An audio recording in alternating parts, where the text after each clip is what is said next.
দুনিয়াতে বাঁচতে হলে যেভাবে হোক না কেন টাকা ইনকাম করতেই হবে। আর সেটা আমাদের কিন্তু আমরা এই দুনিয়াতে আসি যতদিন পর্যন্ত আমরা বাবা মায়ের কাছে থাকি ততদিন থেকে আমাদের কোনো টেনশন থাকে না, তারপরে আমাদের অনেকটাই টেনশন হয়ে যায়। তুমি খাও, আমি নিব না।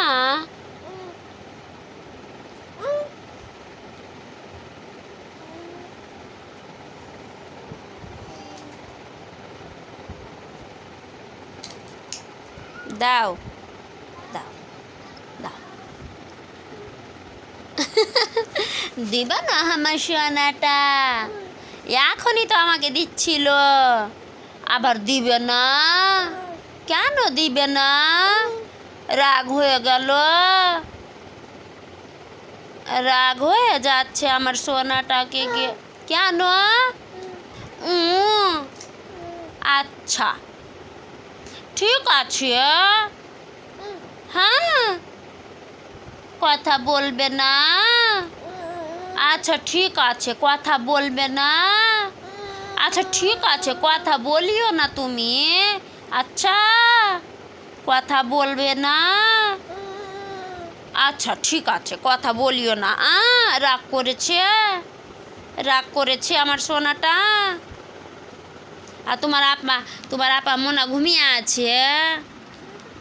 তোমার আপাটা ঘুমিয়ে আছে না? হ্যাঁ, তোমার কোথায় লেগেছিল? কোথায় লেগেছিল? কোথায় লেগেছিল গে? বা লেগেছিল মাথাতে, মাথাতে লেগেছিল। দেখাও তো সোনা, কোথায় লেগেছিল? এখানে লাগাছিল, এখানে লাগাছিল। দেখাও দেখাও, এখানে মাথাতে লেগেছিল গিয়ে মা, এখানে। ঠিক আছে, ভালো হয়ে যাবে। আর কোথায় লেগেছিল সোনা? এখানে। আল্লাহ কিভাবে করে? আল্লাহ আল্লাহ আল্লাহ কিভাবে করে বলো তো সোনা? মাইয়া চাঙ্গা কোথায় চলে গেল? ওহ ওহ ওহ, আসো এদিকে আসো। আসসালামু আলাইকুম সবাইকে, আমি গ্রাম থেকে বলছি। বেঙ্গালি ব্লগ উইথ 3 বেবিস মম চ্যানেলে আপনাদেরকে আরও একটি ভিডিওতে স্বাগতম জানাই। আপনাদেরকে সবাইকে পুরো ভিডিওটি দেখার রিকোয়েস্ট জানাচ্ছি। তো গাইস, এইগুলো বড়ি হচ্ছে আমার মা কিছুটা দিয়েছে, আর কিছুটা আমার ননদের বাড়ি থেকে এসেছে। আমার শাশুড়ি মাকে দিয়ে গিয়েছে, তো এখান থেকে আমাকে কিছুটা দিয়ে গিয়েছে। তো সেগুলো কিন্তু, এগুলো যেগুলো বড়গুলো এখন দেখাচ্ছি, এগুলো কিন্তু ননদের বাড়ির, ওরা কিন্তু বাড়িতে তৈরি করেছে। আর আমার মায়ের বাড়ি যেগুলো, ওগুলো সাদাগুলা, যেগুলো ছোট একটু হয়ে আছে, ওগুলো মায়ের বাড়ির। আমার মা কিন্তু তৈরি করেনি, এগুলো কিন্তু বাজারে কিনে নিয়েছিল। তবে আমাকে এরকমই বাজার করে দিয়ে যায় আমার বাবা। আর আমি যখন যাই আমাকে কিন্তু একদম খালি হাতে পাঠায় না। মা মা তো মাই হয়, আর মায়ের তুলনায় কিন্তু কেউর সঙ্গে করা যাবে না। আপনারা তো সবাই জানেন যে মায়ের তুলনায় কেউর সঙ্গে করা যাবে না। আপনার কষ্টের সময়, আপনার দুঃখের সময়, আপনার বিপদের সময় আপনার সঙ্গে সাথ কেউ দেখ আর না দেখ, আপনার মা কিন্তু কখনোই আপনার হাতটা ছেড়ে দেবে না। আপনি যখন সুস্থ ছিলেন তখন কিন্তু আপনার মা আপনার হাতটা ধরেছিল, আর আপনি যখন অসুস্থ তখন কিন্তু আরও আপনার মায়ের হাতের মুঠটা অনেক টাইট হয়ে গিয়েছে। এরকমই হয়ে থাকে আমার মাদের অবস্থা। আর আমিও একটা মা, আমি নিজের থেকেই আমি মেহসুস করি। আমার 3টি বাচ্চা, তার থেকে আমার ছোট বাচ্চাটাকে বেশি স্নেহ যত্ন করা হয়, ওকে বেশি ভালোবাসা হয়। তবে আমরা এটা বুঝতে পারি না যে আমাদের বড় যেগুলো আছে সেগুলোকে আমরা ভালোবাসি। তখনই বোঝা যায় যে যখন একটু অসুস্থ হয়ে যায় তখন যেন কলেজাটা বের হয়ে চলে আসছে, এরকম। এরকম তো ছোট বাচ্চা তো আমি সেবা যত্ন এরকম ভালোবাসা বেশি দিচ্ছি। তবে যখন বড় বাচ্চাগুলো একটু অসুস্থ হয়ে যায় তখন কিন্তু আর আমার মনের মধ্যে আর মনটা ভালো থাকে না, একেবারে ছটপটে পড়ে যায়। আর আমার হাতের যে মুঠটা সেটা কিন্তু আরও শক্ত হয়ে যায়। ওদের হাতে হাত দিয়ে আমি ওদেরকে যত্ন করে থাকি, ওদের সেবা যত্ন করে থাকি। সেরকমই হয় মায়েদের অবস্থা। আর আমি যেরকম ছোট বাচ্চাকে বেশি সেবা যত্ন এবং ভালোবেসে থাকি, হয়তো সবার পৃথিবীতে সব মায়েরই এটা হয়ে থাকে যে ছোট বাচ্চার প্রতি বেশি আগ্রহ থাকে। তবে যে বড় বাচ্চাদেরকে ভালোবাসি না সেটা কিন্তু না, আর তবে যে বড় বাচ্চাদেরকে পৃথিবীর কোনো মাই ভালোবাসে না সেটা না। তো যেহেতু ও ছোট তার জন্য বেশি একটু কাছে থাকে, তার জন্য বেশি আগ্রহটা হয়ে যায়। আমি কী যে কথাটা বলেছি সেটা কিন্তু আপনারা অটোমেটিক্যালি বুঝে গিয়েছেন। তবে যারা এখন মা হননি ওরা কিন্তু বুঝতে পারবে না, যে ভাববে যে কেন ছোট বাচ্চাকে ভালোবাসছে বেশি, আবার বড় বাচ্চাকে কেন ভালোবাসে না।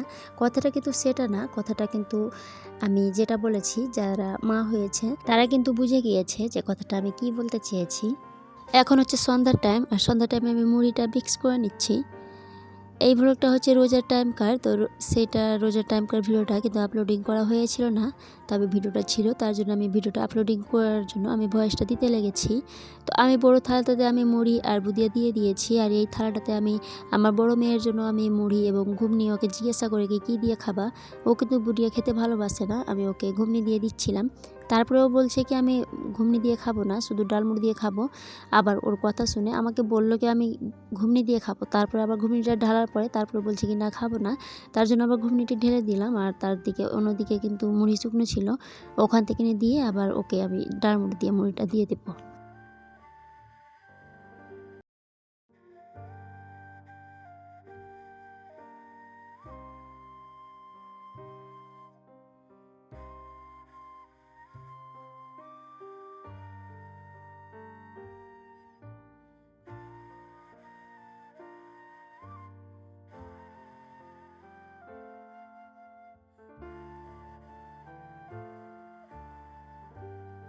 এখন ইফতারের পরে অনেকটাই টাইম কিন্তু চলে গিয়েছে, তার মধ্যে অনেকটা রাত্রিও হয়ে গিয়েছে, অনেকটা বলতে এখন 7টা থেকে 7:30 বেজে গিয়েছে। তো এখন আমি যেগুলো সকালে যেগুলো কাপড়গুলো পরিষ্কার করেছিলাম সেগুলো আমি ভাবলাম যে এখন ভাঁজ করে নিই। এখন কিন্তু বাচ্চাটাও ঘুমিয়েছে, তো আমি ভাঁজ করতে বসে গিয়েছি। এরকম তো বাচ্চা যখন জেগে থাকে তখন কিন্তু ভাঁজ করা এতটাই টাফ হয়ে ওঠে যে একটা ভাঁজ করি আর একদিক থেকে কিন্তু এলোমেলো করে দেই, সেটা কিন্তু অনেকটাই টাফ হয়ে যায় কাপড় ভাঁজ করার সময়। তো আমি এখন ভাঁজটা করে নিচ্ছি।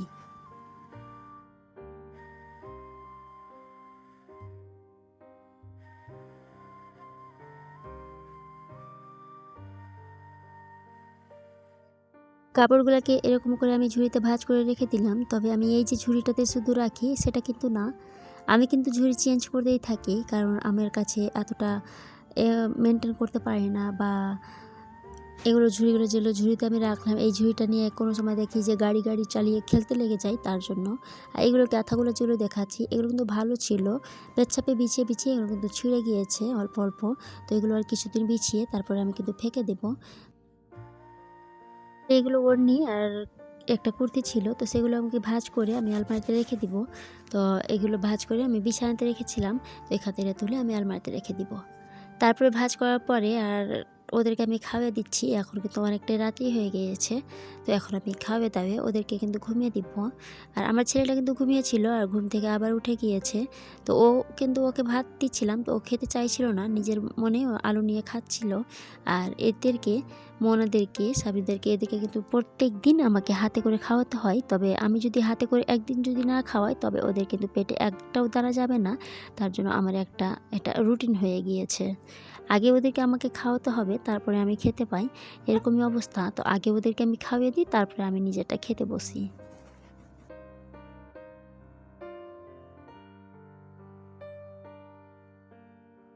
আমি তো মোনাকে আর রাজাকে খাওয়াচ্ছি আর আমি বলছি সাবিরকে কি তুমিও খেয়ে নাও। তো ও এতটা ছাপাতে ব্যস্ত হয়েছে যে ও কিন্তু খাবার দাবার সব কিছু ভুলে যায়। ও যখন ড্রয়িং করতে লাগে, ও ড্রয়িং করতে অনেকটাই ভালোবাসে, তার জন্য সবসময় ড্রয়িং করার এতে ও ব্যস্ত থাকে। আমি যখন ভিডিও করছিলাম তখন কিন্তু ও বলছে যে আম্মু আমার ভিডিও করেন, তার জন্য ওর ভিডিওটা করছি।